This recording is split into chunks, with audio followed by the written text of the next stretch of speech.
The first time I smelled fresh asphalt on my land at 3:17 in the morning, I knew someone had already made a very expensive mistake.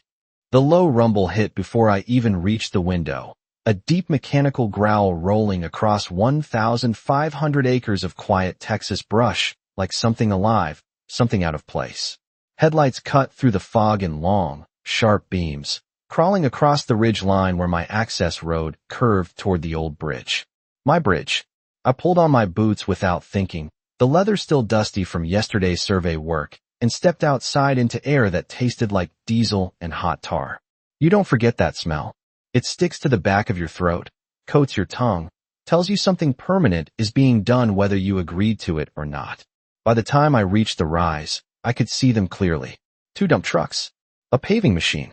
Men in reflective vests moving with the kind of confidence that only comes from believing you have permission. They were laying down fresh blacktop over the gravel approach to the bridge my father built 42 years ago, back when this land was nothing but cattle paths and stubborn oak trees. The machine hissed as it spread the asphalt, smooth and deliberate, like it had done this 1,000 times before. One of the workers glanced up at me, then looked away just as quickly, like eye contact might make the situation real, make something feel settled before anyone had the chance to question it. I stopped a few feet short of the bridge and just listened. The engine hum, the hiss of asphalt, the quiet confidence of people building something they believed belonged to them. That's when it clicked. Not what they were doing, why they were so comfortable doing it. Someone had told them this bridge was theirs to use. Someone had signed off on turning my private access into their community entrance. I let out a slow breath, watching the heat ripple off the fresh pavement, and for a second I almost admired the audacity of it. Almost. Because what they didn't know, what none of them knew standing there under those floodlights and early morning fog, was that every pound of asphalt they were laying down, every truck they sent across that structure, every single tire that touched those planks, was building a case I didn't even have to argue. I didn't say a word. Not yet. I just stood there, hands in my pockets, feeling the faint vibration of machinery through the ground beneath my boots, and watched them finish paving the only bridge they thought they owned. I grew up thinking that bridge was just another piece of the land, like the fence lines or the windmill that groaned every summer afternoon, something that had always been there and always would be, but my father never saw it that way, not even once. To him, it was the backbone of everything we owned, the one point on the map where control actually meant something, and he made sure I understood that long before I was old enough to appreciate why it mattered. I can still hear his boots hitting those wooden planks early in the morning. That hollow, rhythmic thud echoing across the creek while the mist sat low over the water. He would run his hand along the steel railing like he was checking the pulse of the structure, like it was alive in some way. And maybe it was, because every decision he made, every acre he held onto, every deal he walked away from, it all came back to that crossing. He used to tell me that land is not about how much you have, it is about what you control, and control is always hidden in the details people overlook. Back then I thought he was just being stubborn, another old Texas rancher refusing to sell out to developers waving checks that could have changed everything. But he never budged. Not when the first subdivision went up 10 miles down the road. Not when the second one started pushing closer. And definitely not when Willow Creek Estates began carving up land just beyond our eastern boundary about a year ago. I had just finalized the purchase of the full 1,500 acres a few months before that, consolidating parcels my family had held onto for 3 generations, cleaning up titles, updating surveys, making sure every line on every document matched what was actually on the ground. Because that is what I do.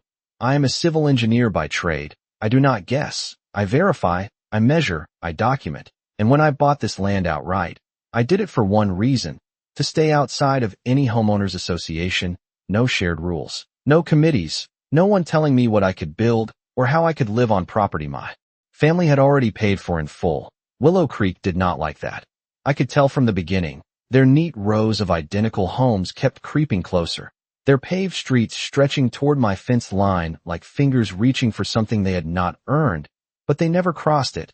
Not officially, not on paper, at least not until this morning. Standing there watching fresh asphalt seal over gravel that had been there longer than most of those houses existed, I realized exactly where.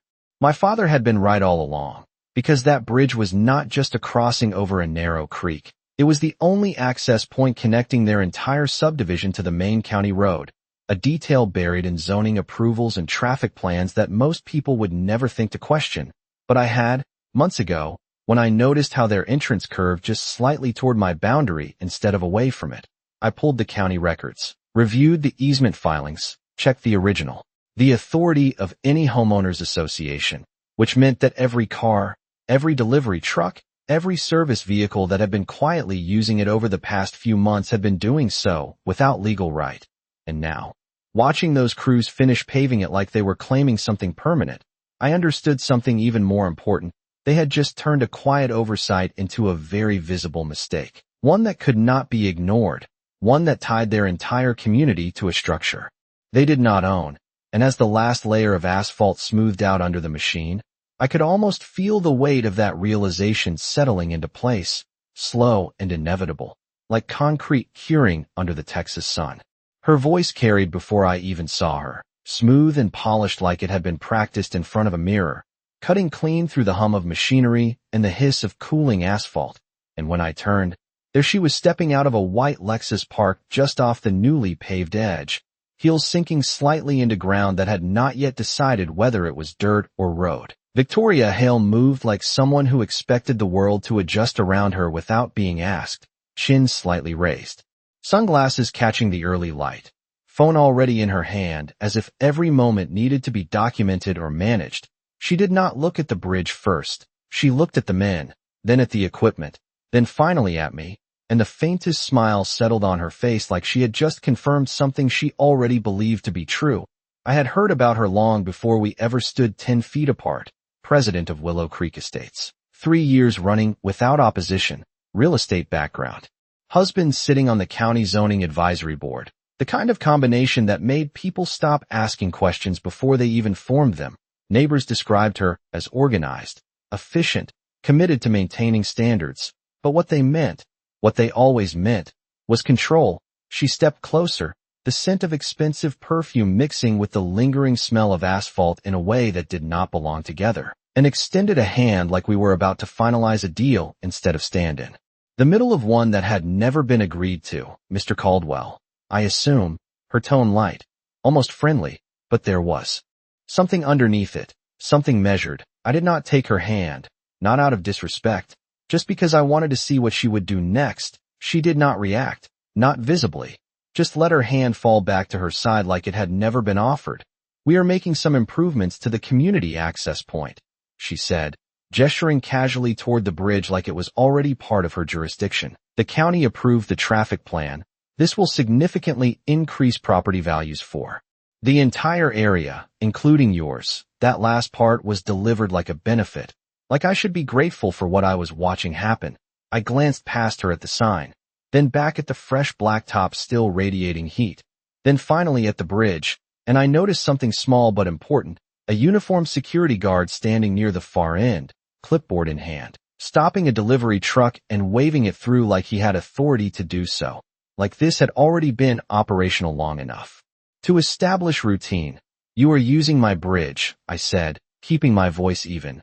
No edge, no accusation, just a statement. She smiled again, a little wider this time, the kind of smile meant to close conversations instead of open them. It is a shared access route now, she replied, as if saying it made it true. The county recognizes it as part of the subdivision's ingress and egress plan, and there it was, the lie wrapped in confidence, clean, simple, and completely unsupported by anything that actually mattered. I could see it in the way she stood, in the way the crew kept working without hesitation, in the way that guard did not even glance in our direction. They had built an entire system around an assumption, and assumptions have a way of collapsing when they meet documentation. I nodded once, slow, like I was processing something complicated, even though I already knew exactly where every line on every deed pointed. She mistook that pause for acceptance. I could tell. It softened her posture just enough. Good, she said. We prefer cooperation. It makes things easier for everyone involved. I looked past her again, watching another truck roll across the bridge, heavy tires pressing down on planks that had never been rated for that kind of load in this kind of volume, and for the first time that morning, I felt something close to certainty settle in. Not about what they were doing, but about how it would end. I slipped my hands into my pockets and gave her a small nod, like I had agreed to something I had not, and said the only thing that made sense in that moment. We will see about that. By noon the next day, the smell of fresh asphalt had settled into something dull and permanent, baked under a rising Texas sun that made the air shimmer above the new road like heat off a stovetop. And what had started as a quiet operation in the dark had turned into a steady stream of movement that felt anything but accidental. SUVs, delivery vans, landscaping trailers, all rolling across that bridge like it had always belonged to them, tires thudding against the old wooden planks in a rhythm that was just slightly too heavy, slightly too frequent, each pass sending a faint vibration through the steel frame that I could feel even from a distance, like a low hum under the surface of everything. I stood near the fence line watching it build, not intervening, not stepping in front of a single vehicle, just observing, because this was no longer about stopping them. It was about understanding exactly how far they were willing to go, and they did not disappoint. By mid-afternoon, the security guard had been replaced with a small temporary booth, nothing elaborate, just a folding chair, a clipboard, and a bright orange cone marking what they had already started calling the entrance lane. I could hear the conversations as cars slowed down, residents asking if this was the new official access, the guard nodding like he had been given authority he never questioned, voices casual, confident, unaware that every single one of those crossings was happening on ground that had never been transferred, never been shared, never been legally open to anyone but me. And then came the letter, delivered just before sunset in a crisp white envelope that still smelled faintly of printer ink, placed carefully at the edge of my gate like it carried weight beyond the paper itself.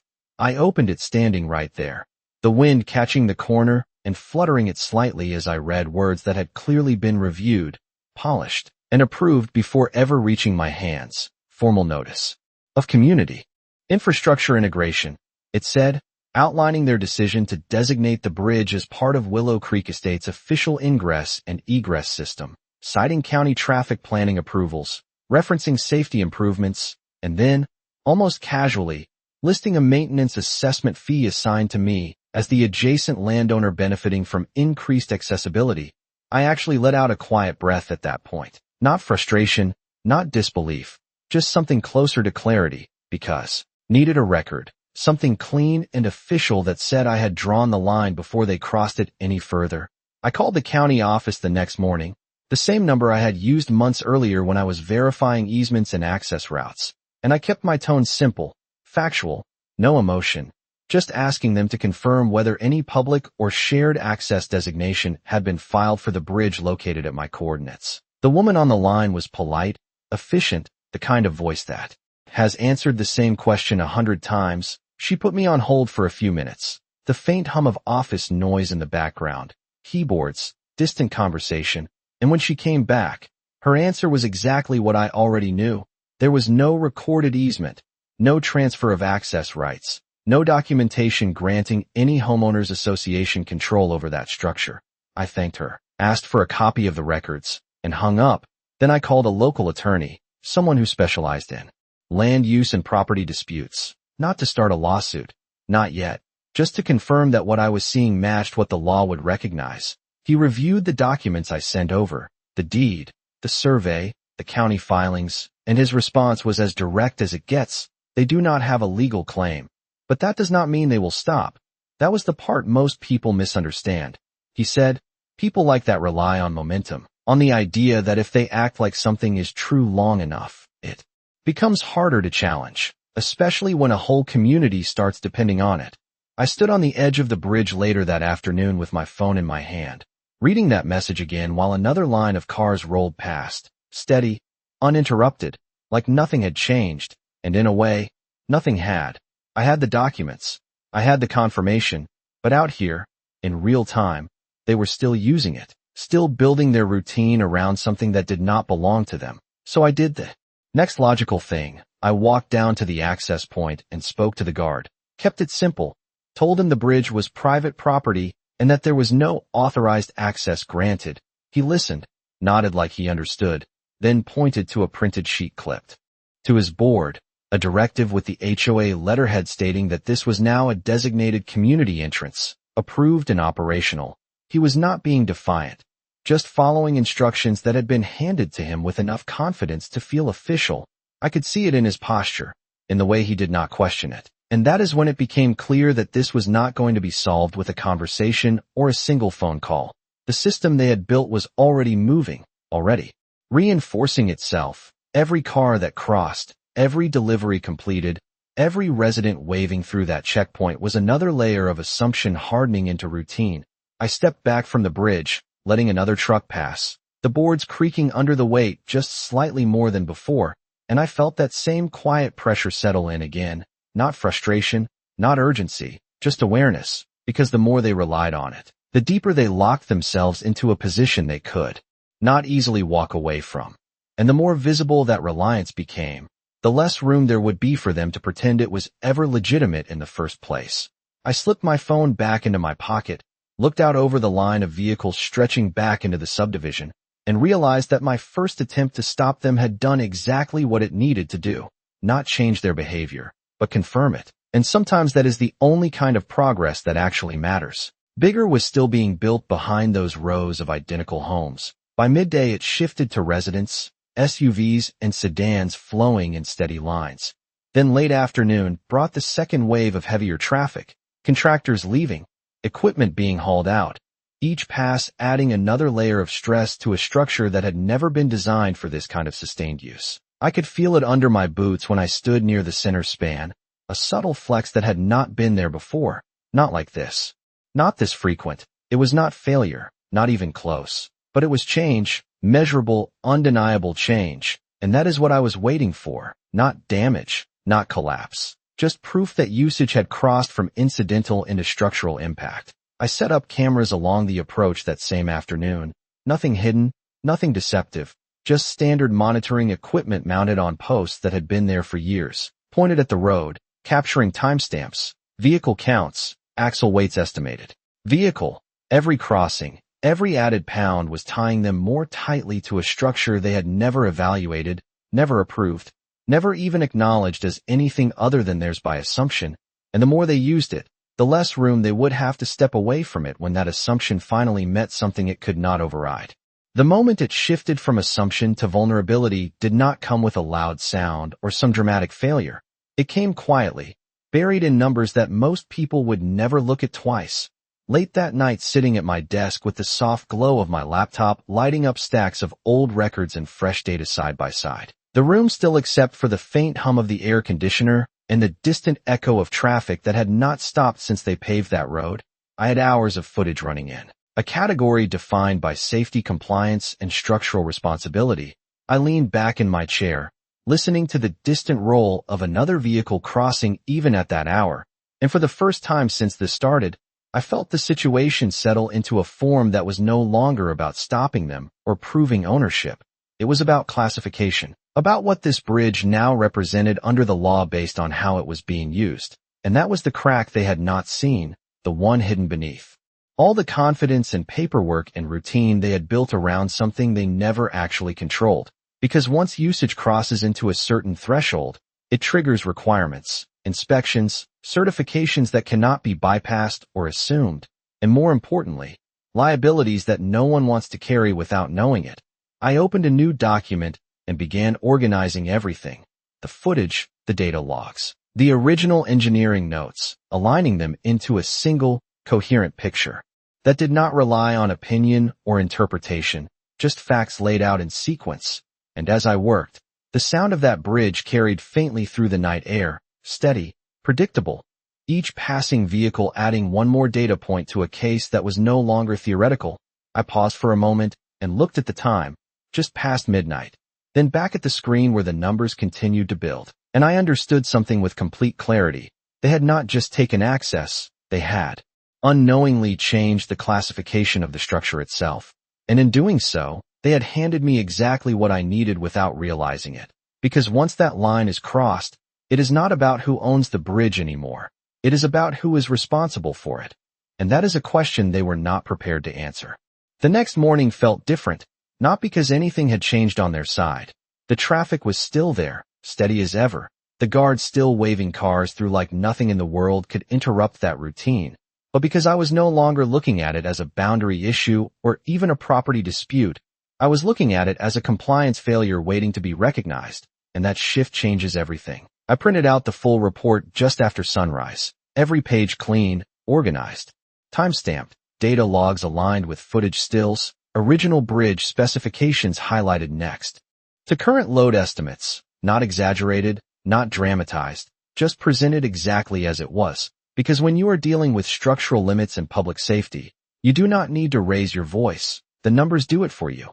I drove into town mid-morning, past the same county office I had called days earlier, but this time I did not ask questions. I submitted documentation, requested a formal review under safety compliance guidelines. The clerk at the counter glanced through the first few pages, then slowed down, flipping back, scanning the charts again, her expression shifting from routine processing to something more focused, something that told me she understood what she was looking at without needing me to explain it.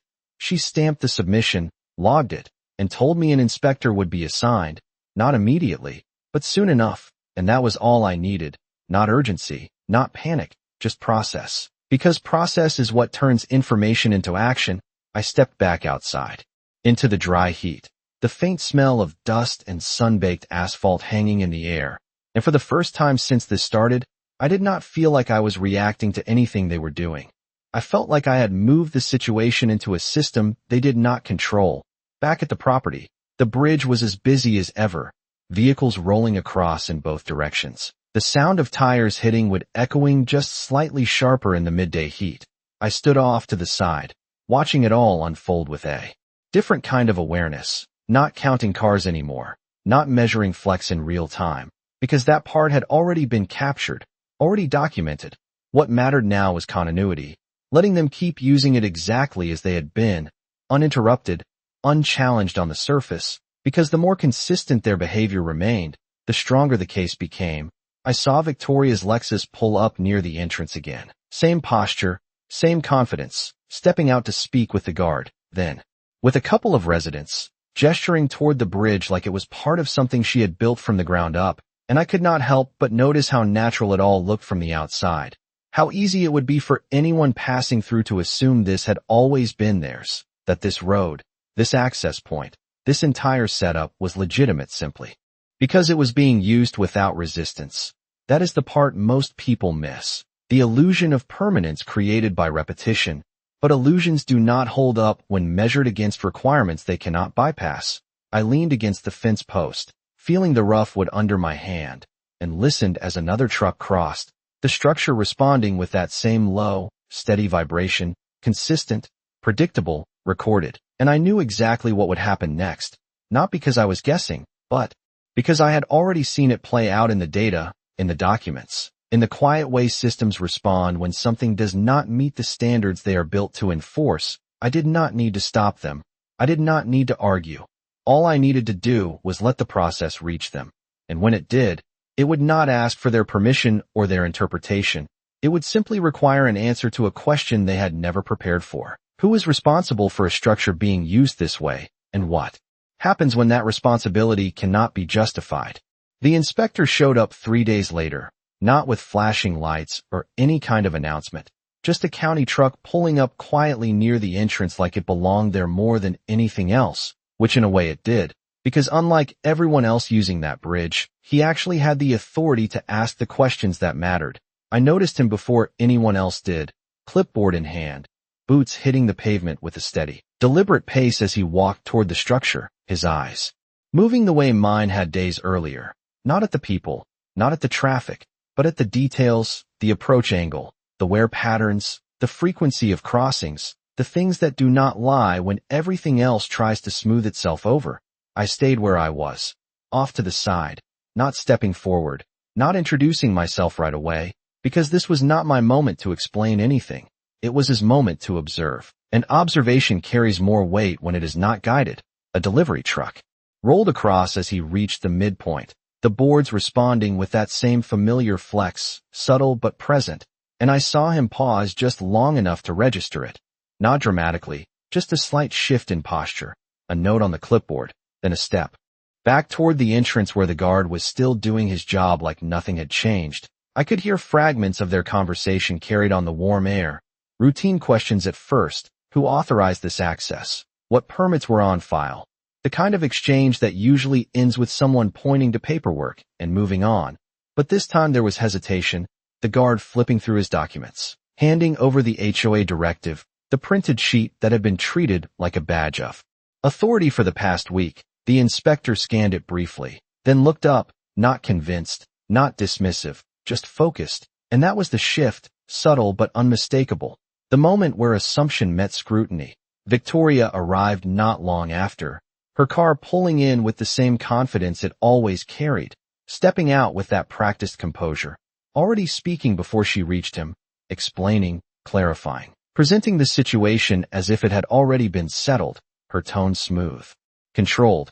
But there was something else there now, something just beneath the surface, a slight edge that had not been there before. Because this conversation was not happening on her terms, the inspector listened, asked a few more questions, then requested documentation, not summaries, not explanations, actual filings, easements, load certifications, things that do not bend to interpretation. And for the first time since this started, I saw a gap form, small, but real, in the way she responded, a pause just long enough to suggest that what she had been relying on was not what was being asked for. I stepped forward then, not to interrupt, just to be present, to hand over the report I had already submitted, a second copy, organized, complete. And when he took it, flipping through the pages, matching the data to what he was seeing in real time, the process moved forward exactly the way it was designed to. Quiet, methodical, unavoidable. Another truck crossed behind us, heavier than most, the bridge responding in that same measured way. And this time, it was not just me noticing it. The inspector's eyes followed the movement, then returned to the report in his hands, connecting the two without needing anyone to say a word. Victoria's posture shifted again, just slightly, the confidence still there, but no longer untouched, because the question had changed. It was no longer about who said this access was allowed. It was about whether it could continue under the conditions it was being used. And that is not a question you answer with authority or assumption. It is one you answer with proof. And standing there listening to the steady flow of traffic behind us, I knew exactly which side of that line we were on.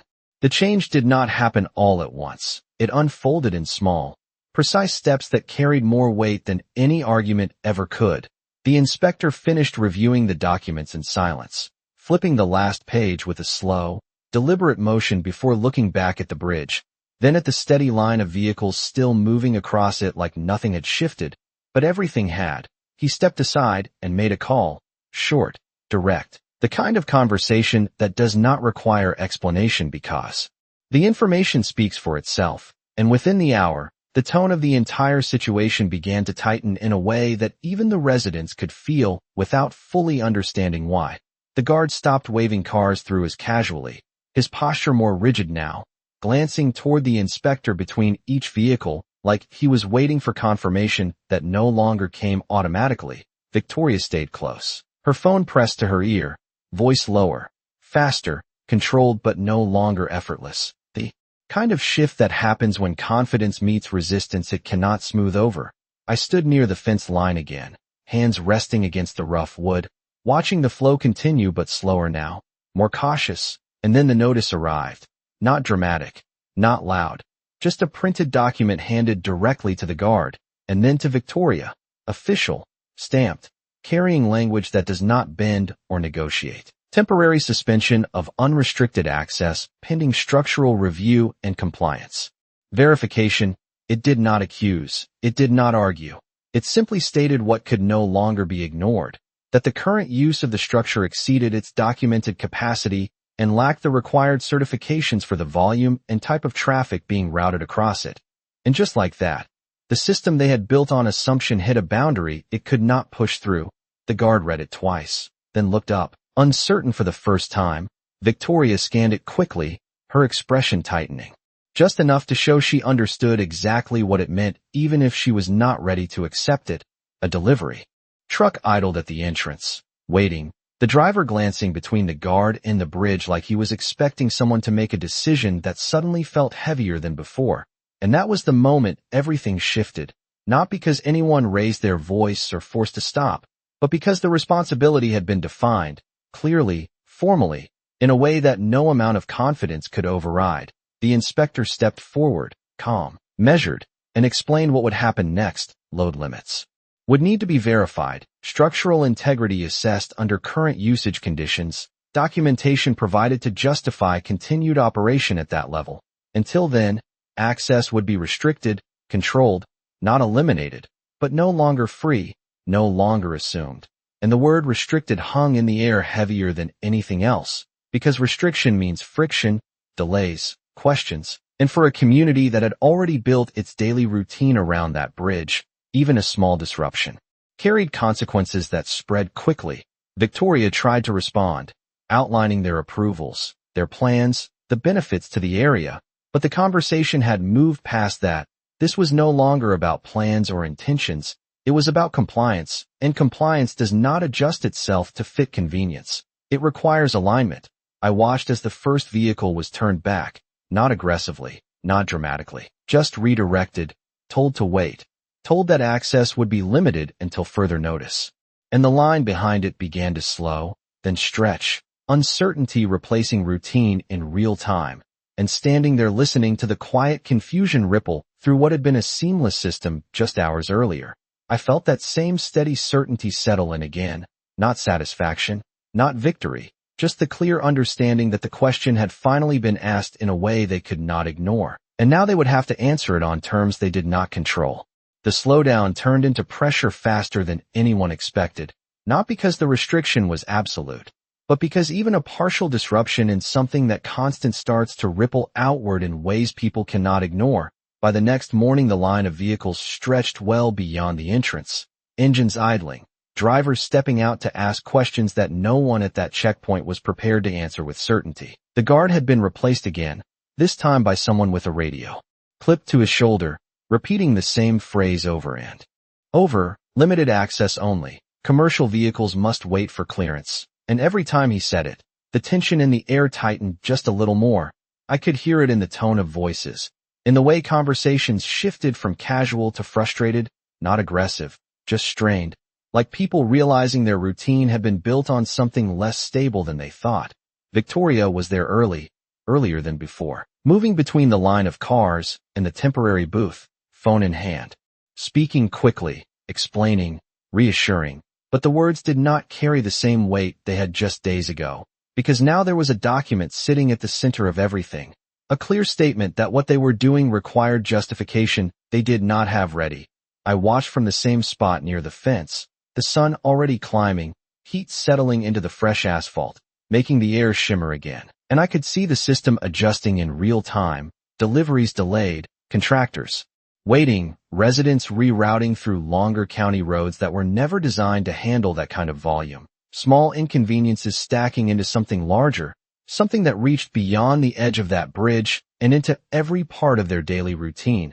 And then came the meeting, not scheduled in advance, just formed naturally as pressure builds, a small group gathering near the entrance, residents, contractors, Victoria at the center, voices overlapping but controlled, everyone trying to understand what had changed and how it could be fixed. I did not step into that circle. I did not need to, because the answer was already there, written, documented, moving through the same process that had brought the inspector in the first place. And eventually, as those conversations circled back on themselves, as explanations ran out and questions remained, Victoria turned toward me, not with the same confidence as before, but with something more measured, more direct. She walked over, stopping just short of the fence line, the space between us now carrying more meaning than it had days earlier. We need to resolve this, she said, no pretense, no framing it as a benefit, just a statement of necessity. I met her gaze for a moment, then looked past her at the bridge where another vehicle was being turned back, the driver nodding reluctantly before pulling away. The routine breaking again in a way that could not be ignored. This was never resolved, I said, keeping my voice even. This was assumed, and assumptions do not hold up when they are tested. She exhaled slowly, glancing back at the line, then at the inspector who had returned briefly to check compliance, then back at me. What do you want? She asked, And there it was, the shift completed, not dramatic, not forced, just the natural point where control changes hands. I rested my hand against the fence post, feeling the rough grain under my fingers. And for a second I let the silence sit there, not as a tactic, just as a reflection of what had already happened, because this was not about what I wanted, it was about what the situation required, and that had been defined long before she asked the question. I looked at her again, steady, certain, and said the only thing that mattered now. We start with the fact that it is my bridge, and everything else follows from there. Once the words were out in the open, everything that followed moved with a kind of clarity that had been missing from the beginning, not because the situation became simple, but because it finally became grounded in something real, something that did not depend on interpretation or confidence. Victoria stood there for a moment, processing, the noise of idling engines and low conversations filling the space between us. And I could see the calculation happening behind her expression, the shift. From control to containment, from expansion to damage management. She nodded once, slow, like she understood the direction this had taken even if she was not ready to accept how far it would go. Then she stepped back, already on her phone again, voice steady but lower now, measured, the kind of tone people use when they realize the situation requires precision instead of presence. Over the next few hours the pattern changed again, not back to what it had been, but into something new, structured, finalized, but outlined clearly enough to shift the balance. The Homeowners Association would submit full documentation for review, including traffic plans, load expectations, and any prior approvals they claimed to have. In return, limited access would continue under strict conditions, no commercial vehicles exceeding a defined weight threshold, reduced traffic volume during peak hours, and a commitment to fund an independent structural assessment conducted by a licensed engineer not affiliated with either side. It was not a victory, not in the loud, dramatic sense people expect, but it was something more important. It was recognition, clear and documented, that they did not control what they had been using, and that everything moving forward would have to pass through a process they could not shape on their own. I watched as the first signs were adjusted, the guard repositioned, the flow of traffic redirected into something slower, more deliberate, and the bridge itself seemed to respond in kind. The constant pressure easing just enough to return to something closer to what it had been designed for, not quiet, not empty, but no longer pushed beyond its limits without acknowledgement. Victoria approached again briefly before leaving, her posture different now, still composed, still controlled, but grounded in something more realistic. "We will get the documentation together," she said, not as a statement of authority, but as a step in a process she could not bypass. I nodded once, not offering more than that, because there was nothing else to add. The path forward had already been set, and it did not depend on what either of us said in that moment.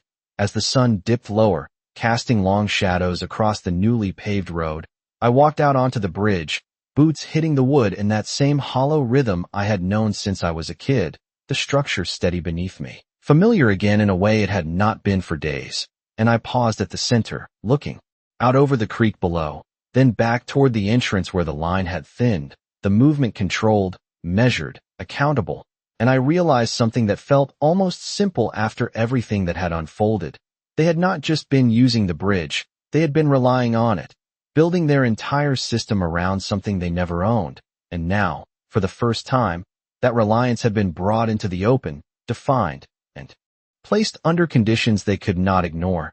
And that is where real control begins, not in taking something away, but in making it clear who it actually belongs to and what it takes to use it. By the time the final report came back, the bridge had settled into a new rhythm, quieter, controlled, every crossing deliberate instead of assumed, and the difference was something you could feel as much as hear, the hollow echo of boots on wood in the early morning returning to something closer to what I remembered, not empty, but balanced, the way it had always been meant to function. The independent structural assessment confirmed what the data had already shown, not failure, not damage, but clear evidence that sustained high-volume traffic exceeded the original design classification and required formal upgrades, certifications, and legal agreements before it could ever support what the subdivision had been trying to push across it. And that changed everything in a way no argument ever could, because now it was not just my documentation or a county notice. It was an independent conclusion backed by engineering standards that do not adjust themselves for convenience. Willow Creek had two options laid out in plain terms. Either fund the full redesign and reinforcement of the bridge under proper permits, including liability coverage and access agreements that recognized my ownership, or reroute their entire traffic plan away from it and build a new connection to the county road. Both options carried cost, time, and accountability, things that had been conveniently absent when they first started paving over gravel in the dark.